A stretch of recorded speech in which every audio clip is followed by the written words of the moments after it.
What if the secret to perfect parenting was admitting that none of us have a clue? The truth, we're two real moms figuring it out in real time and keeping it real along the way.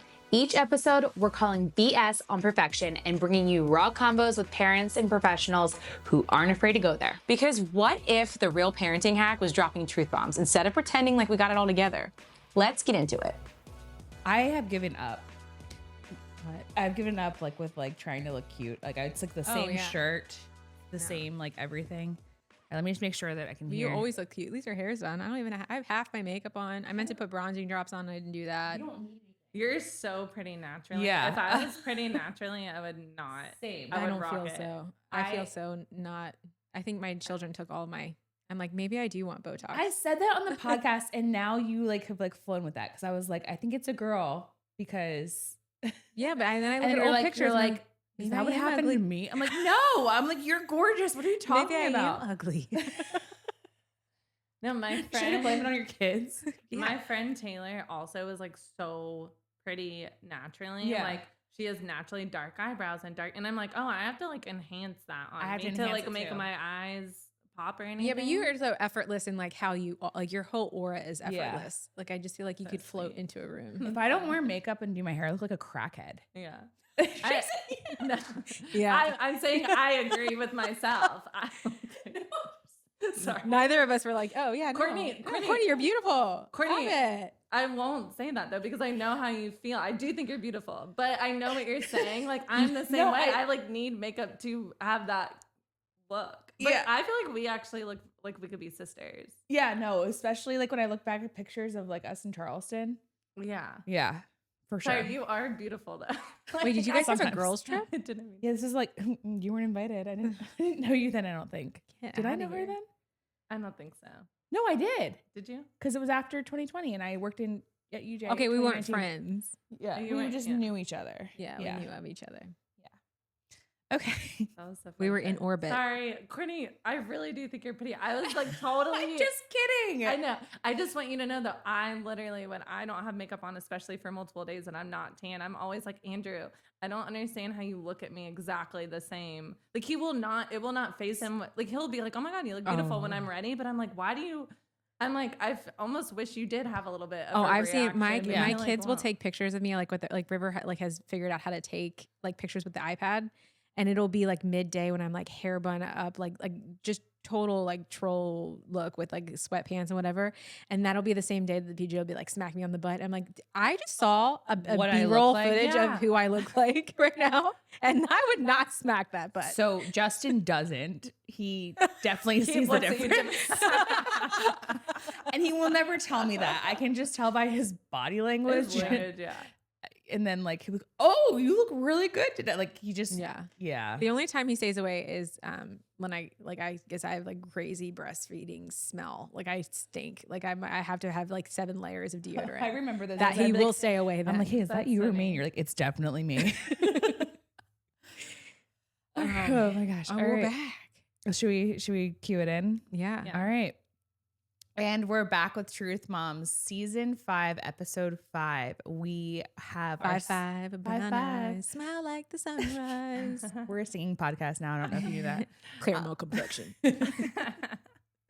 We have Marist Lamson back with us Hello. a year after her Yes. stillbirth. Yeah. And we had been talking for past couple months about bringing her back to talk about just all of the healing that she's done, some of the things that she's had to kind of navigate between friendships, relationships with different people, including myself.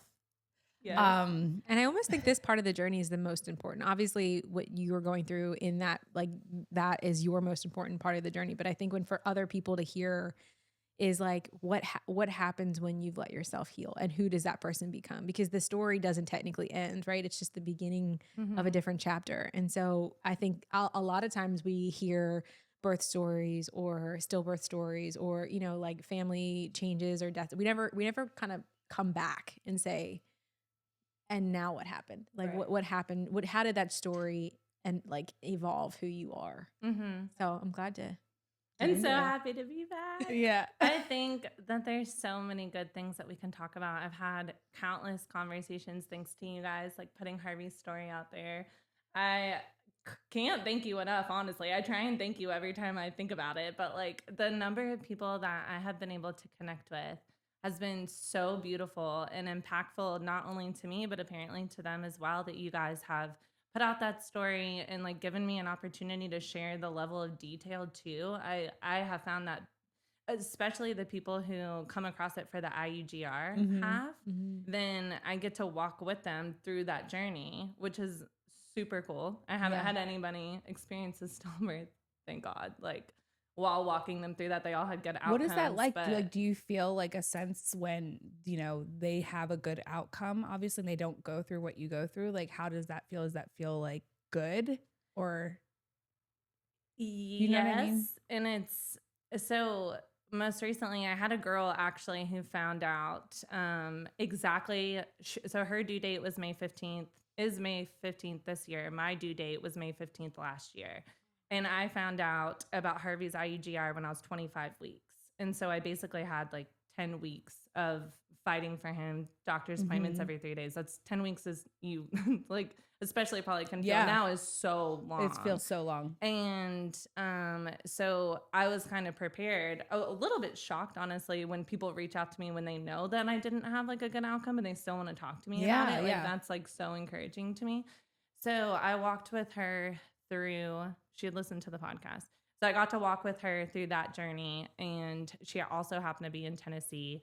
And then she just got to deliver her baby girl at 31 weeks because they didn't want to risk it any further. So that was like, I don't know if you remember, but it was 32 weeks for me where I was getting really like antsy and kind of that was your baby shower. 33 weeks. 33. Okay. Yeah. Sorry. So 32 weeks, like they should have taken him out. In hindsight, like they should have taken him out. It was so careless of them to watch me go through what I went through that whole entire week. Like it's beside me, like why they would do that. But thankfully, like her doctors didn't do that. And her percentile was above the 3rd percentile. She wasn't even in severe like I was. She wasn't even in, but she had some other stuff going on, like, which is also can be more serious, like signs of potential preeclampsia, like coming up and other things that can cause things that had her doctor pulling them out. But anyways, like finding out, she wrote me right after she had her baby too. She was like, I literally just had my baby, like sent me a picture. And that was like, I feel so happy, but it naturally triggers things. And I think for me, it being the exact week and looking back and being like, oh my gosh, like I think around 31, 32 weeks was when I was like, okay, I had to have my hospital bag packed. I was like going to have him any day. Yeah. And really it was way more about like preparing myself mentally for the NICU than anything. And getting all the last stuff for like, I think we thought you were going to have Harvey at the baby shower. Like you were going to be like, you'd be holding him. Literally. Yeah. Yeah. That is what we That's right. thought. Yeah. We thought that he would be born and my doctor kept saying that to me. So yeah, I was very prepared mentally to like have him and for the potential of everything to be fine and for them to be like a pound off in weight and maybe he actually is fine and like all that kind of stuff. So yeah, but I feel honored that they want to talk to me through it. I feel like I know exactly what to say. I feel like exactly I know what they're feeling. I feel like, you know, like it's a lot. I think being pregnant for anyone, you're worried about your baby, but when you know that you're high risk and that, but for me, like to be told your placenta it's a matter of your placenta is going to fail. We just don't know when is like such a gamble. And I think like every second and every minute is like so much pressure that being able to talk to them. And the main thing that I tell them is I just constantly reinforce to them, like how amazing of a mom they are, that how much their baby can feel their love. Like how I tell them like, you right now are like terrified and scared and things could go wrong. And everything you're thinking about that is actually extremely valid. Yeah. You know? And I want them to know that because nothing was more annoying to me than people downplaying, trying to talk me out of it. Like, they try and talk me out of it. They try and talk me out of my grief after I lost Harvey. Like, it was just so...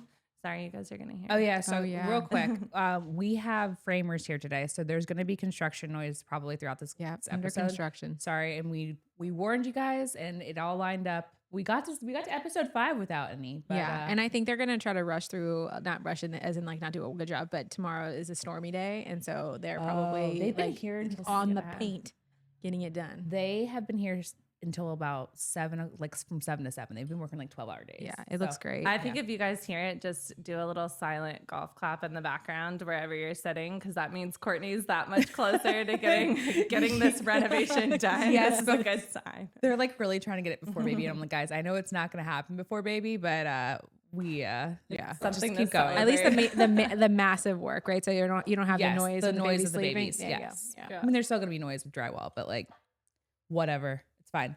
Okay, sorry. No, that's fine. Back to you, Marist. Okay, so I did want to say, as you're saying that, what is like the most, I think, like to hear from you is as those women is that one thing we talked about, like with doulas or just having a friend who has had a baby, like you being that light for them, like it's a good way for them to be able to advocate, right? Because like you're saying, you're a first time mom, you are going through something that is totally different than maybe like 90% of the people who are around you that are pregnant.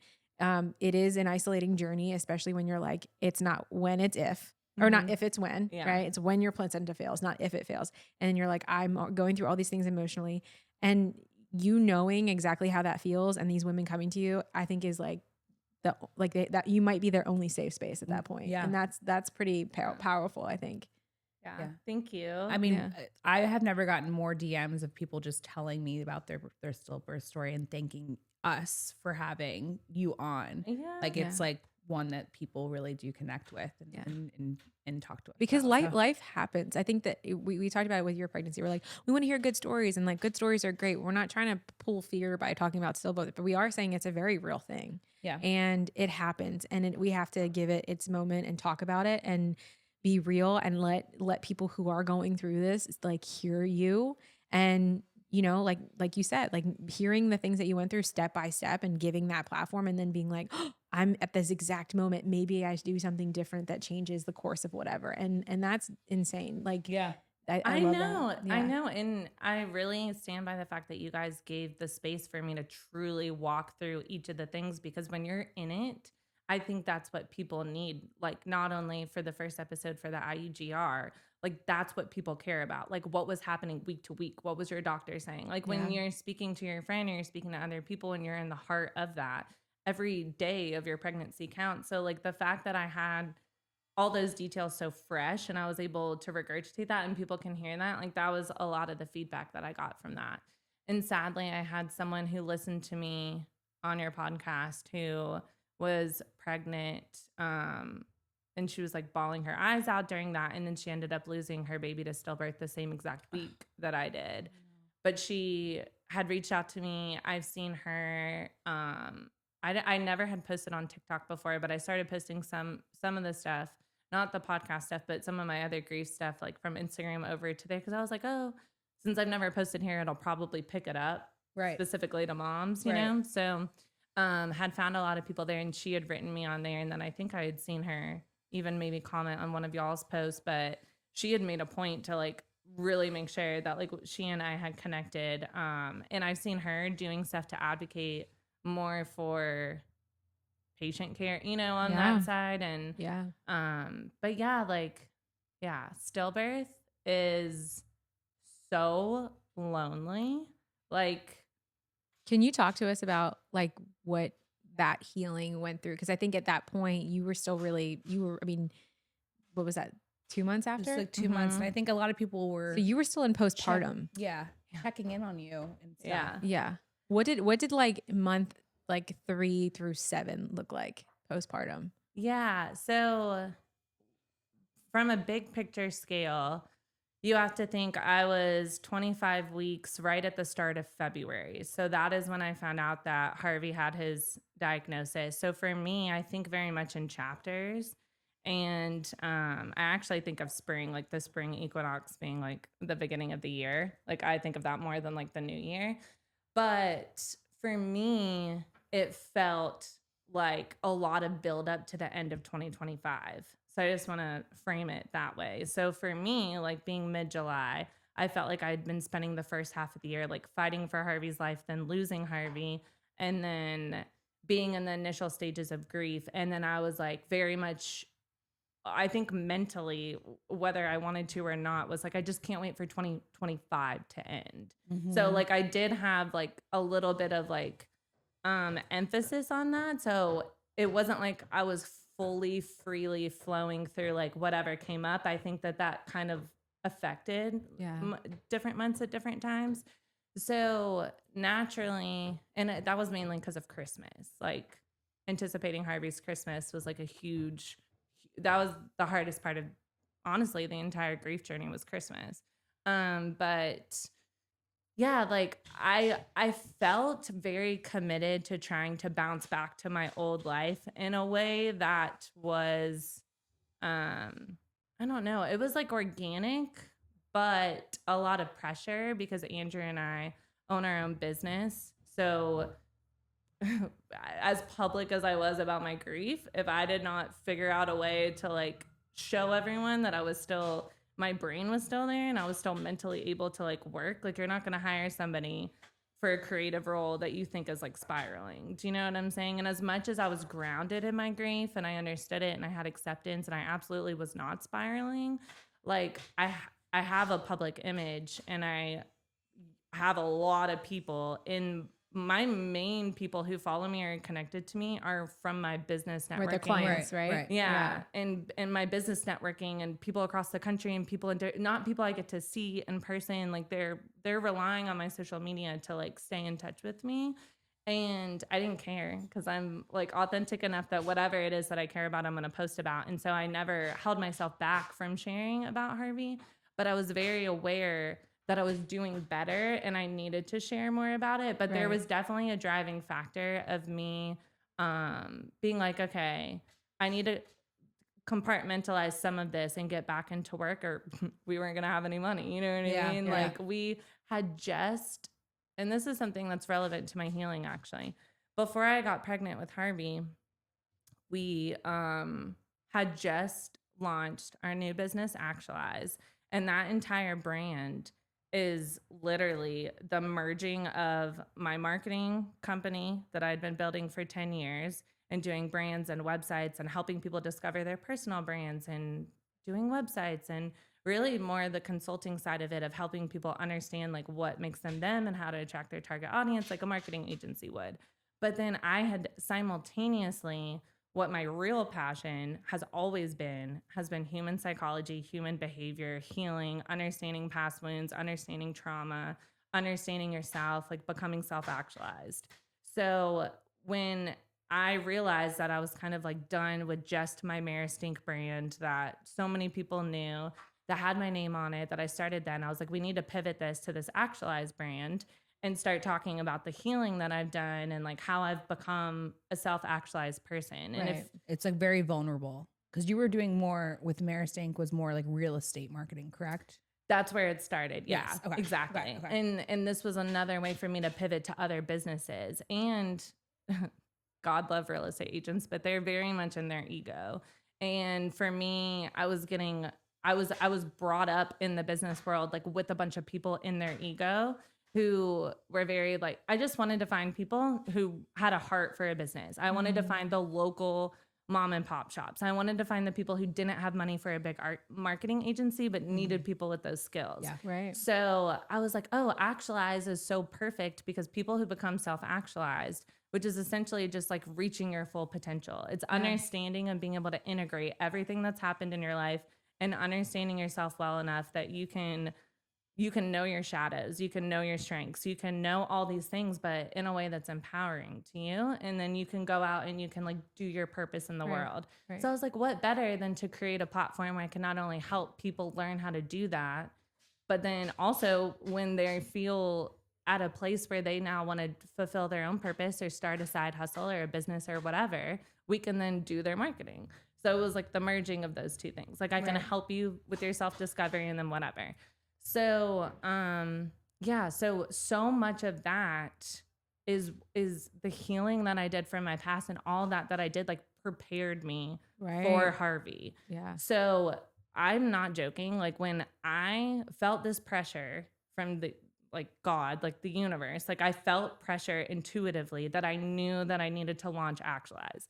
And there's like a thing, if you're into like whatever, like getting signs and synchronicities and following your intuition, where you can have a dream and then you can have a false start to that dream. It's very common. It's a way that you're pushed enough to do it, to put it out there, that you, through that first initial phase of putting it out there, you kind of can overcome your imposter syndrome. Give me an example of it.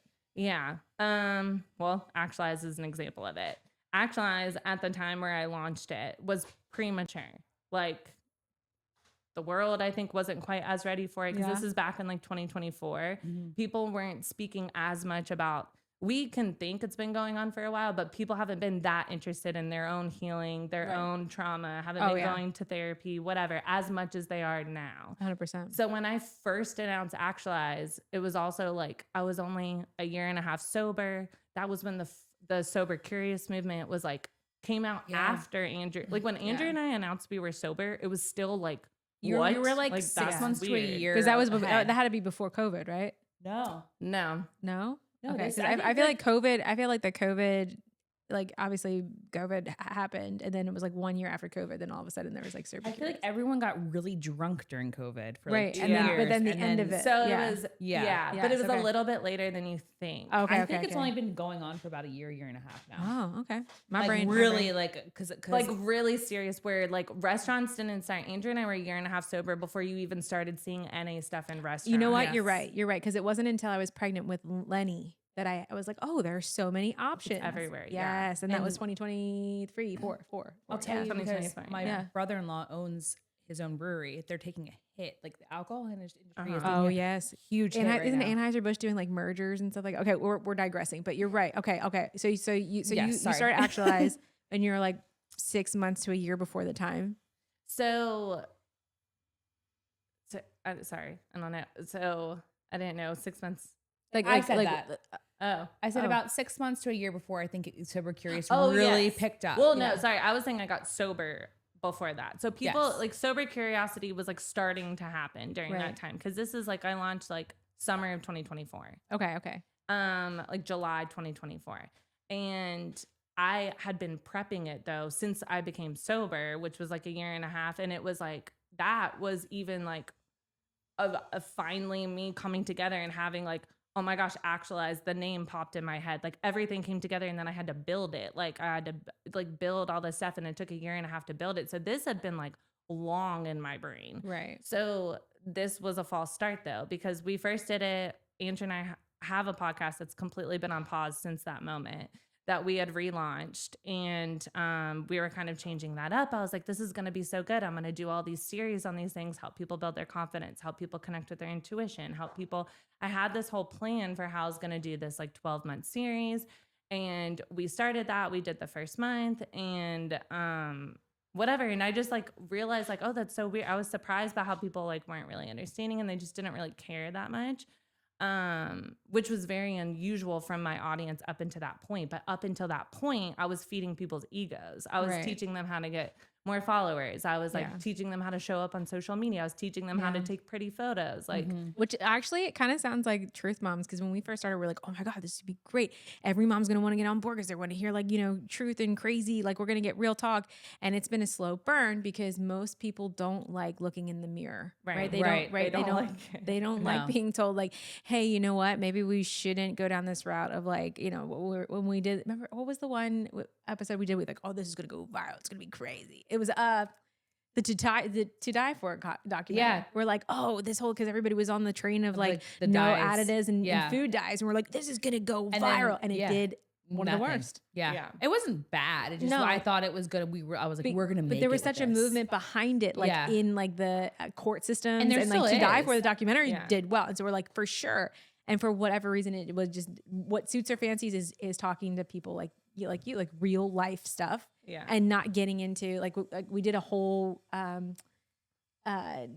episode, season on like interviewing professionals in like certain settings, and those outside of maybe one or two of them actually did anything because people don't want to be talked at, you know? They like the ones where But it's it's you so and I funny. talking about those topics, not to a professional. Yeah, but it's so funny because like in our minds we're like, this is gonna go viral. We're gonna do all these things, and like we're a year and a half, and literally like she said, she was like, this is probably the best season we've ever done because this slow burn, it's a continual burn. It's getting literally better. So that makes me feel good. And That I we're think- like probably in the No, same. you're ahead of the curve.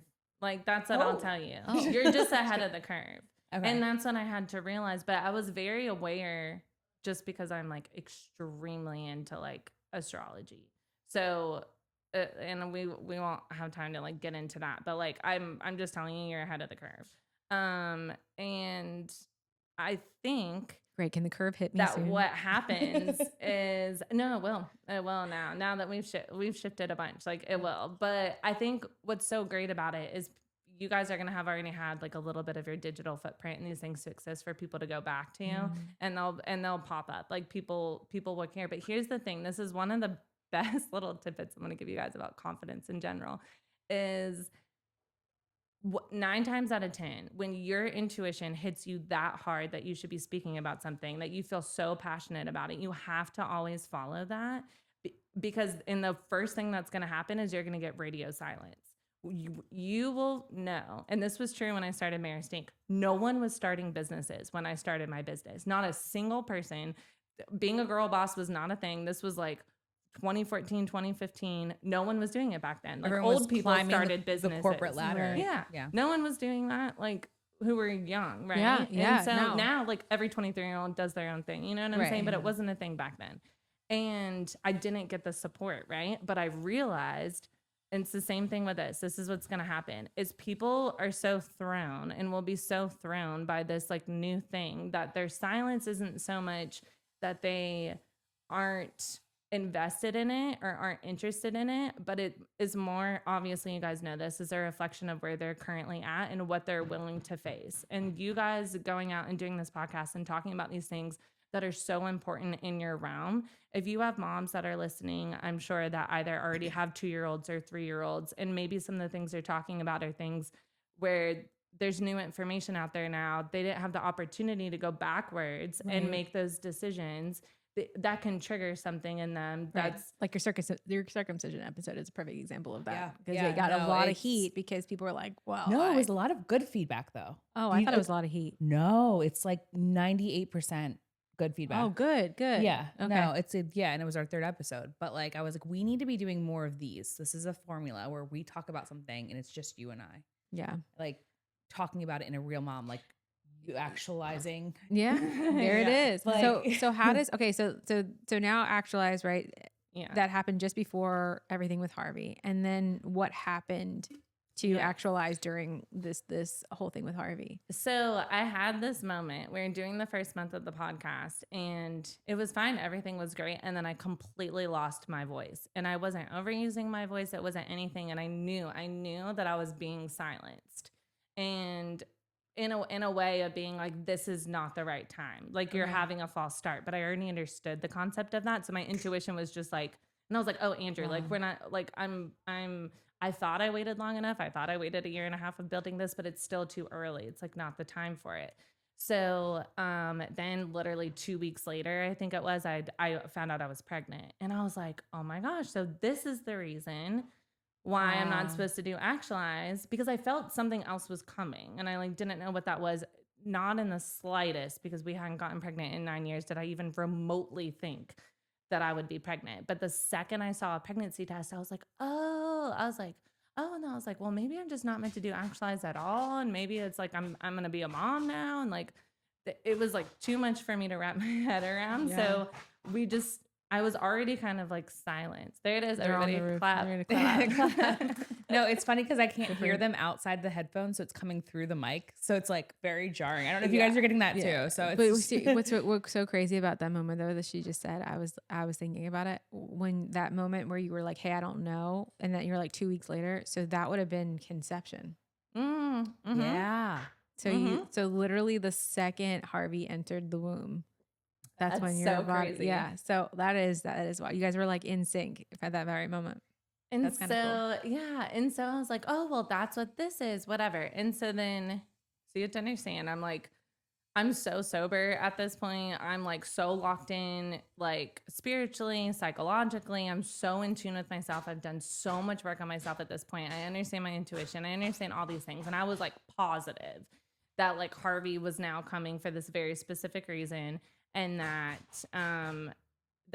and I just knew that he was like very special from the beginning, beyond just like, oh, I'm finally pregnant now, because it is important, I think, to know I wasn't like someone who was like, my life plan was to be a mom, and I was in mom planning mode, like Andrew and I were not trying to have a baby. We were trying to launch this whole other business.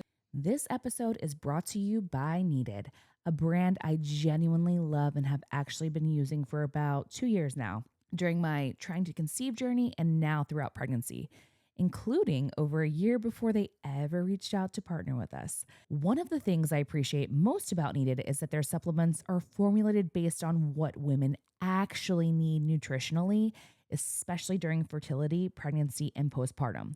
A lot of prenatals on the market are underdosed or missing key nutrients. For example, many prenatals don't include enough choline, which is really important for baby's brain and nervous system development. Good news is that Needed recently reformulated their multi-essentials prenatal and actually increased the amount of choline from 150 milligrams to 200 milligrams, which is amazing to see because it's such an essential nutrient that's often overlooked. Right now, I'm taking the reformulated multi-essentials prenatal, but I also love their collagen protein. It is such an easy way to get extra protein in, and the collagen supports things like skin, joints, and tissue support during pregnancy and postpartum recovery. I also just went ahead and ordered their iron support because I naturally tend to run a little low on iron, especially towards the end of pregnancy, and I want my levels to be strong going into postpartum because we all know that little baby just sucks the life out of us, right?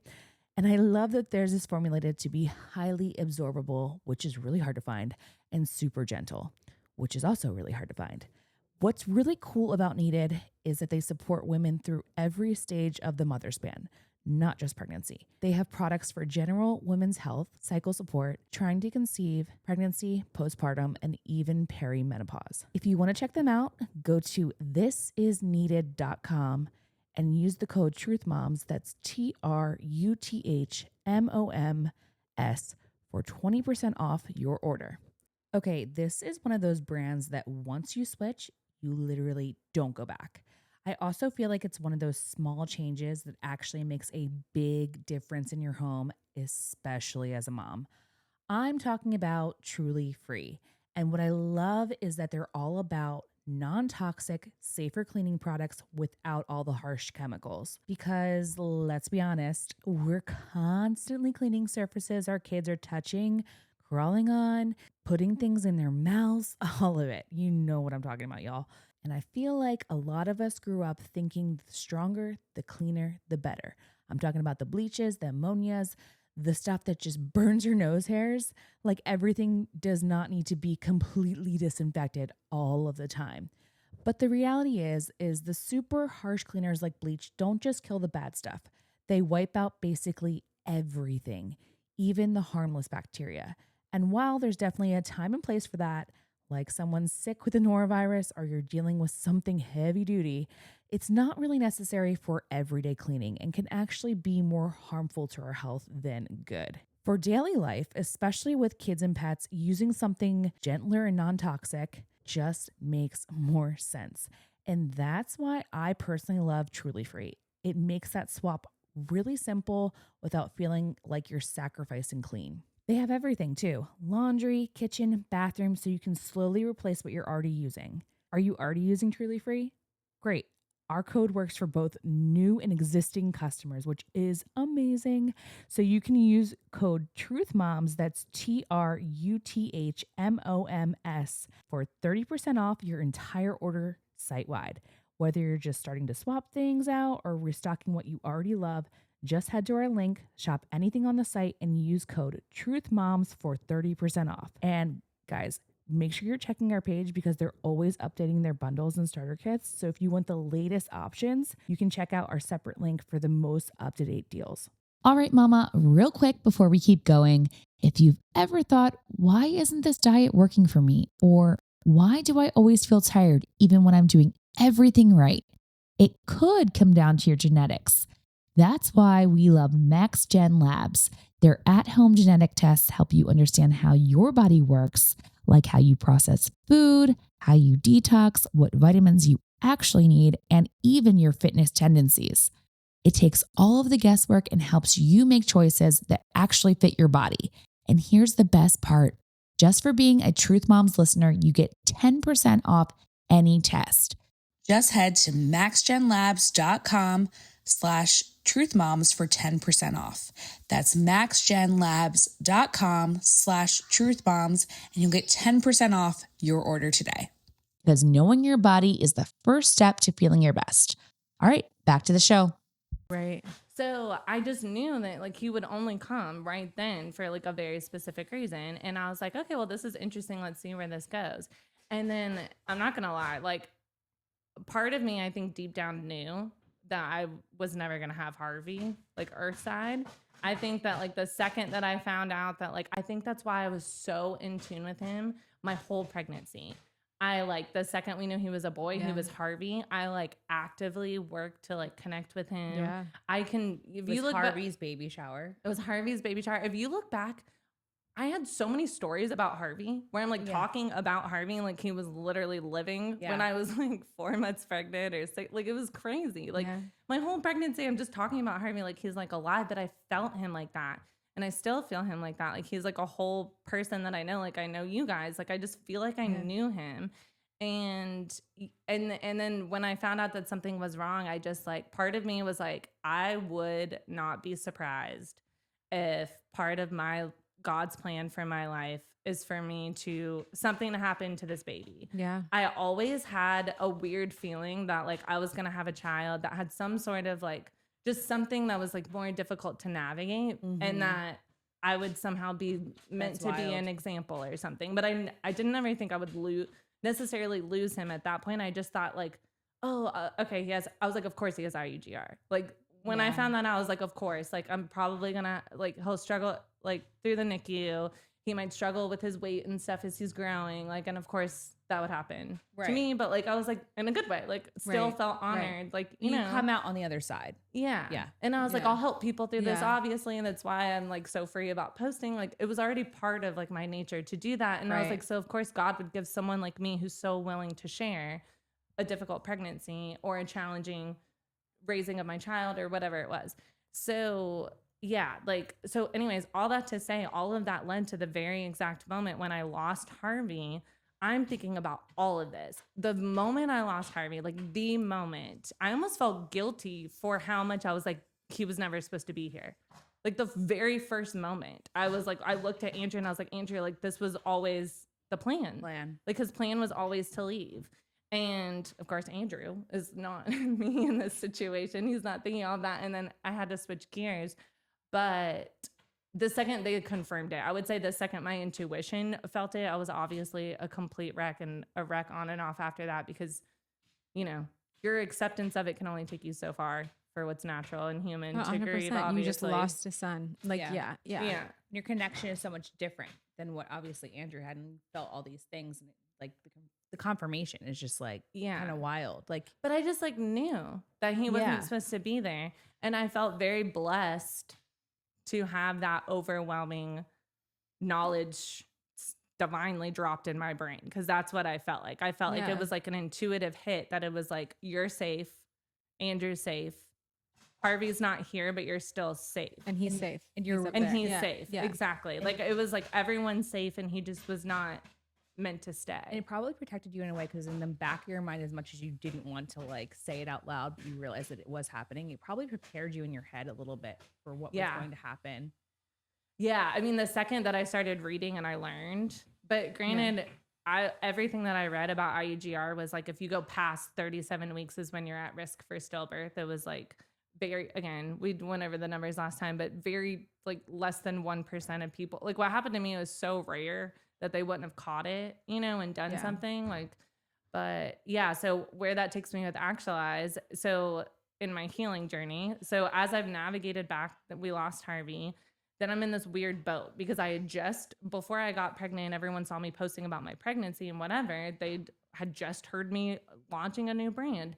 So I had already confused my previous audience that I was getting steady referrals from, because they're like, oh, maybe she's doing something different now. So referrals were stopping or slowing down.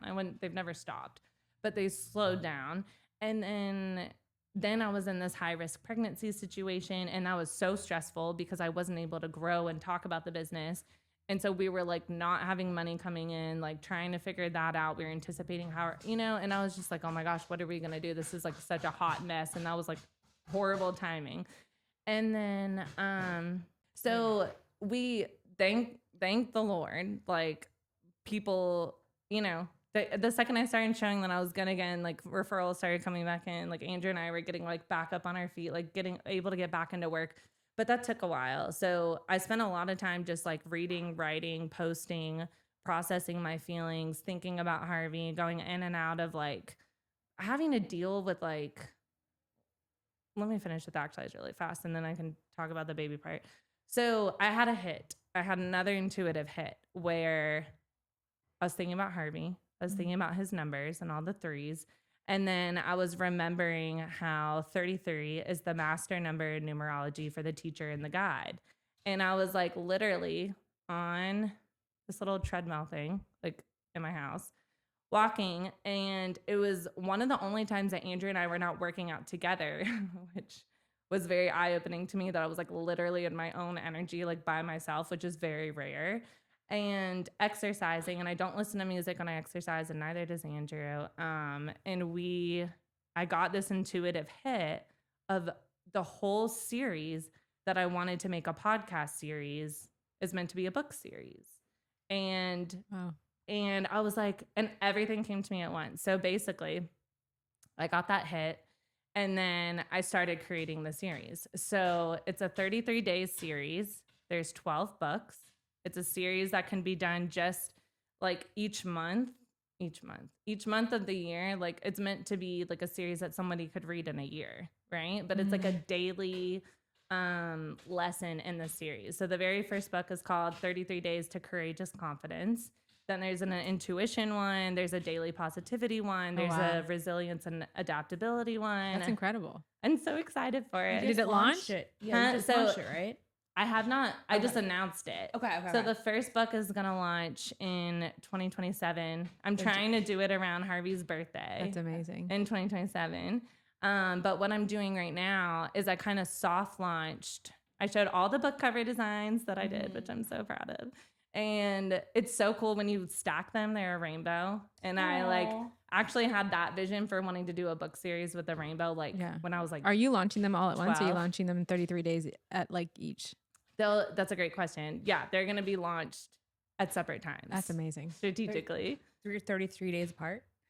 Well, honestly, probably, now that you say that. But it gets better because me really focusing on the fact that I want to get out of this, like, where I also think we're shifting culturally is moving away from the guru. And something I really resented about how I was seen professionally and the way that I grew myself online and all of that. And I could acknowledge, especially before I was sober, that I was very much in my ego and driven by my ego, that I just never wanted that. I wanted community, but I didn't quite know how to navigate that or how to flip it. So I was like, okay, I already have the first book written. And I'm like, I did that. I made sure I did that before I actually launched it. And then I was thinking about it because it basically is walking you through. The idea would be a person who wants to work on personal development usually is a high functioning person. They're like somebody who's like, they're working out, they're doing other things in their life. And on top of that, they like to pick up a book. And for me, I don't like to read a ton of stuff at one time. So I was very strategic. I'm like, if I'm going to give someone a book that they can finish in a month, a little over a month, 33 days, they need to be able to pick up that book and go through a lesson in 15 minutes. Right. Because to your point, something that I've been doing right with the Bible in a year, right? The one thing that I craved after, like, I'm going to listen to these podcasts, and I think you're going to say this too, is a lot of really professional, really successful people look for like no screen time. They're like, where can I have a pause and some silence in my day to pick up a book or to just like hear the birds sing? And you're right, it's not a lot of time because that time is literally dedicated. I'm going to dedicate this certain amount of time to this book, this journal, this whatever, and then I'm going to go about my day. But I want that to be technology free. So that's perfect. Yes. Thank you for affirming that.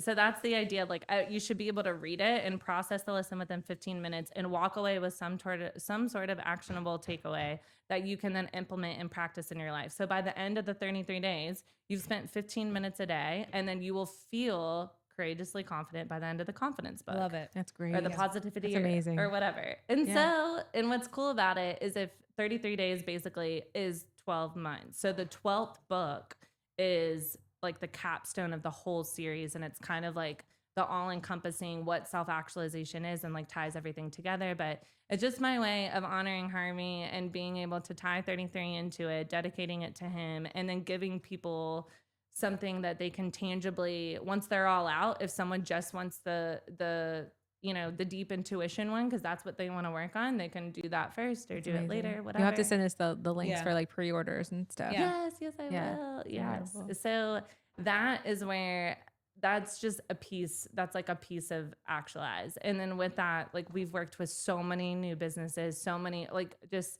literally God has sent us like the right people who can't believe we exist and we can do all of this stuff for the price that we offer it and like that sort of stuff. Yeah. And I really feel Harvey like through all of that. And so it was crazy just for me to realize like the biggest thing about self-actualization, and when I say it was a false start, is I was still although I was like right there, but I hadn't integrated everything. Right. And you have to integrate, and it has to be a deep integration before you can truly like embody the things that you've learned and then help people through it. Right. But someone who's self-actualized, like, is basically their life now is like, how are you pouring into other people and like helping other people? And I feel like that's what Harvey gave me. And I can look back at my grief post before I even had the epiphany about Actualize, where I just am like, Harvey reminded me who I am. That's just like what he did. He just like made me feel whole. Yeah. Like, so yeah. That's incredible. Plus, I think without that Harvey, even if Actualize continued, if you did do the book, it may not have been like, I wonder if it is that much more meaningful, because I'm sure it is. He was the precipice to that, you know? Yeah, I think so too. Yeah. And I wouldn't have had the thought of the 33 days just the way that You're I right, is. right, because he was with 333, right? Yeah. Yeah. And it was That's 3 wild. pounds, 3 ounces. That's So There's he other like crazy. There's like an threes. insane amount of Yeah. things. And then he was born on the 9th. Or maybe it's every 3 months then. Yeah, every 3 months. Yeah. 30 days, yeah. 2025 was a 9. His birth number was a 9. Like 3 times 3 was 9. And then he was born in room 9. Like it was like 9s and That's 3s were amazing. all over the place. So, okay. So I keep hearing you talk about like God and the universe. Where did that land you in your process? Because I know that there were, I think we should talk about that too, because I know you guys wanted to talk about something that you had gone through in friendship. Like, where did the grief place you with faith, and where did it place you with friendship? Like, how did that change or evolve or remove in your life? Because I think anybody can agree postpartum, either, you know, with stillbirth or just babies in like anything in general, when you go through this life transition, that part of your life tends to change dramatically. Mm-hmm. So how did that change for you? Yeah, they definitely say you go through like I don't know how to say it, like existential crisis or something like that. Because you have like, you have a whole new relationship with like life and death in a very different way.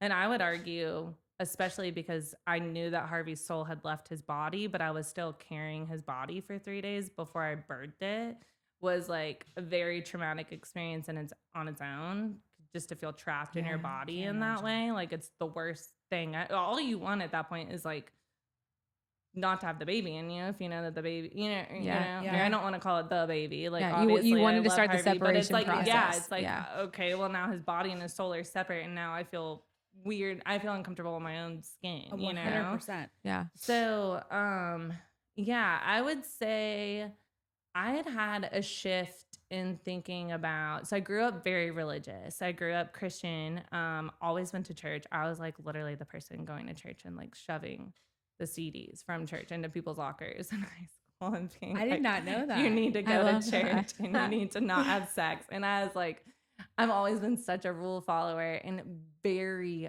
very connected spiritually. I've just always had such, I feel like I have a relationship with God that I've had the same relationship with God since I was little, but I will say that I have a different relationship to religion and organized religion than I used to. But I'm absolutely don't put myself in the bucket of like new age spiritual woo woo just because I like. Yeah, you don't think you're agnostic. You're like, I know. Oh I know no, you're- yeah, like yeah. 1000%. And I just think there's like there's issues that I have with certain things in organized religion, specifically around fear and invoking fear and 100%. fear being used for control. And that's my biggest issue that I've had with Christianity that kind of like pushed me away a little bit with it. And I just got like, I don't even think bringing in astrology is like that's not even something that I feel like that's just kind of like a side thing. I started to have a different relationship with psychology. I was so into psychology and all of this like spiritual psychology, human behavior, all of this kind of wrapped in. And I came across something 8-9 years ago where I learned about the concept of soul contracts and this idea that we come to this life with God's plan for us and a plan for us, and we all have a plan. And everyone you meet, people see the quote, you meet everyone for a reason, a season, or a lifetime. Like people understand some of these things conceptually that like we are meant, there's divine meetings and orchestration. Like it's not an accident that like, you know, you moved here and then met that person and it took you to this place, that place in your life. So I became really obsessed with understanding soul contracts, and it was mainly to help me heal through a relationship heartbreak and process soulmates differently and different levels and types of like ties that you can have to people, Right. and how they're meant to, sometimes you can think that you're in love, but they're meant to teach you something else and all this kind of stuff. So to answer your question, bringing it back to Harvey, I knew and believed that if Harvey was coming to me, that he and I already had a soul contract. So because I believe so strongly that Andrew and I have a soul contract, I think the fact that we all have met, that we have a soul contract, that we're always going to meet, like we're always destined to meet. Like I do believe that. I don't know like a box to put it in. Yeah. It's just something that I like. It once I learned that and understood it, it opened up my world to my relationship with my parents. Like the idea of choosing your parents, of choosing the pain that you go through, all the stuff that I've struggled with my parents and the abuse and the healing and my relationship to my mom and like just different stuff that I've had to navigate in my life. Like it's been so healing to see it differently and be like, oh, we're just meant to learn. I believe that we all come here and we have certain things that we're meant to experience in this life so that ultimately our souls can evolve. And I think that a lot of us on this planet right now are here to help the rest of the collective of people on the planet evolve. Yeah. And people who go through some of the hardest things and who are willing to talk about them and share about them are the people who can help kind of like raise the vibration of the healing of people on earth. And I think that people come in different points in life. Like they're literally born when they're meant to be born because of whatever is going to be going on. It's like, I mean, it's like a thread of a tapestry or like a brush of a paint. It's like there's all these specific places that you might not be able to see the whole grand design, but each placement is meant, whether it's a person or an experience in your life. So yeah. Huge tapestry by the movie David or Prince of Egypt. Oh, the song. Yeah, but it was an ode to the Prince of Egypt. The tapestry thing is sorry. It's okay. We're still learning over here. So yeah, so that's I'm going 1998, you know, like I'm going back in time. so I wouldn't say I have that much of a different. I would say Harvey, if anything else, like Did it test you though? Like did you solidified. feel tested, or did you feel more solidified in your Oh my gosh, beliefs? I felt so solidified. I was like, I've never felt more right about what I felt about soul contracts than like how deeply I felt Harvey. And I swear by the fact that I think that I that he came and made sure that I felt his soul on such a specific level that I could like describe a personality. It still is unreal to me, and I don't even know that I can explain. No, it. I know what you're talking about. I felt Easton's before he was born, and I feel this one. Like I just know like how different they are, and I feel them before. Yeah. I know what you're talking about. But also it's you a had thing. said, like, I remember I don't know if she didn't tell the story the last time, but I think it was a text message said about the woman at the nail salon. Yes. And you were like, maybe you should tell the story. It's such a beautiful moment. I think it should be shared, but of like how real and alive Harvey still is in your life. Yeah, I would love to talk about my relationship to Harvey still. And I'm going to start with my favorite thing that hit me earlier this year of describing it. And it's very simple. And I think anyone who has experienced grief can probably relate to this. I feel the feeling that I have if I like leave my house and I go to the beach and I'm at the beach and I don't have my cats, but my cats are at the house and I know that they're at the house. But some nights when I'm at the beach, I'm like very aware, like, oh, my cat would be sleeping with me right now. And I'm sad and I miss them extra because they should be like curled up with me right now. Right. But then the next day I can get over that and then wake up the next day and then like go to the beach and I'm like, all right, whatever. I'm not worried about it because I know that they're there and I'm here. I can't see them. I can't be with them. I can't hold them, but they like exist. That is how I feel about Harvey. I'm like, he's just somewhere else. He's like somewhere Easton's else. he's in the house right now. Right. And you know that he's in the house. So Right. you're not like stressing right now. Yeah. But like if you didn't see Easton for, if we were here for 3 days and you hadn't Yeah. seen Easton, you'd start missing him. Right. And I think it might not even be the separation. I think what you're feeling is probably your soul extremely aware and probably confident that you will see him again. Yeah. Yeah. I Like do you're feel like, that. he's not here. Right. I'm not with him You're right so now, tied. but I Yeah. will be with him. And Yeah. so I'm okay. He's safe where he is right now and I will meet him there. Yes. And that's how I feel. I feel like he's safe. I feel like he has friends. I feel like Levi's with him. Yeah, Levi went to go be with him. I lost my cat of 15 years, 2 months after I lost. That felt worse. But like I think it was the compounding of like, whatever. But I get signs of Harvey every single day. It's unreal. It is absolutely unreal. I can't even tell you the number of threes that I see in sync. We have wind chimes on our porch that we were given that say in loving memory of Harvey and his birthday. Every single time they chime, like without a shadow of a doubt, every single time they chime, it doesn't matter where Andrew is, where I am, we both go, hi, Harvey. And we're like, hi, Harvey. We say, he'll like pop. We're always like, oh my gosh, Harvey's popping off. Like they'll be dead quiet and we'll walk up to the porch and they'll just start chiming. And we're always like, hi, Harvey. And like, so yeah, it's so crazy. I used to travel with, I say Harvey's Urn. And Little Dragon, like all of last year, that was a huge part of my healing. Like I would encourage anyone, if you thought about it, a lot of people were like, oh, I wanted to do that, but I felt weird. And like seeing you do it, like made me feel empowered. I didn't take them with me to like the grocery store, but like if I went on a trip. But if you wanted to, you would. You And I could. think that's Yeah. great. Yeah. Like, Yeah. But yeah, it wasn't like, because I did have some people be like, they were concerned by it. And I was like, well, calm down. It's not like, if I was like literally not able to separate myself, yes, I do think. I did it with Marilyn when we went on that Charleston trip. Do you remember that? My aunt, so my cousin died by suicide 3 years ago now. And she still has not, like, she doesn't travel with her anymore, but there was a good like 6 month time that he was like in the car. Like she was like, I cannot Everywhere, yeah. I cannot be away from him. And I don't know who would be, I don't understand the concern, to be honest. That's true. Like, I think that's such a strange thing for you to be concerned about what I'm doing with my I son. think it makes me feel better. Like And it doesn't, it's I don't my- have to it's my explain any, relationship. this is no, like, I don't think I have to explain my healing to anybody. No. And I feel like that. And also I was postpartum. So like there's never going to be a time that your body's more anticipating holding your baby than when you are postpartum. The word concern always annoys me because like you doing what you can to stay close to your son is way different than if you were like talking about ending your life. Yeah. You know what I mean? That's Like true. my concern would be for your mental status of not being like, oh, she's holding her son, something's wrong with her. If you were talking about like how you couldn't go on or how you whatever, like then I'd be like, I'm concerned. Not about like experiencing life with your son as you should. That doesn't. That's a poo-poo remark. I don't like that. That's But a poo-poo remark. I do. Thank you for saying that.